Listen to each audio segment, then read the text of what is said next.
О, яко. О, вие направо убихте работата. Много. Да. А как мислите ви? Задължително. Да, много. Много, много. Крадат естествено. Те на това разчитат. Сигурно. Да, казвам, че давно не съм 100% сигурно. Не мога да го докажа. Сигурно да. Убеден съм. Няма как да бъда сигурен, но съм убеден. Гледайте се, вижте колко просеци има, вижте колко хора има по улиците, които не могат да си позволят да си пият лекарствата и са ги пуснали, защото просто няма къде да ги държат. Вижте колко деца има, които са в ужасно състояние. Не мислят за хората. Не. Ако мислят, смятате ли, че в България толкова години ще има това да рече? Аз смятам, че не.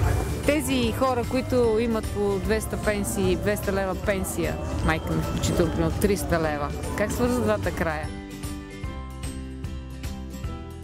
Този въпрос с пенсиите на никой и никога няма да се изясни. Всъщност, надявам се да не ми се налага да мисля за пенсията си. В момента ситуацията е такава. Родителите ми работят за пенсиите на бабите и дядовците ми. Аз ще работя за техните пенсии, обаче за мен няма да има кой да работи. Аз съм на типа живей за мига, каквото стана. Аз просто не знам как ще вземете вие пенсия. Мисля, че не бива да бъдат задължавани хората да се осигуряват в НОИ. Мисля, че трябва да се осигуряват в частни пенсионни фондове.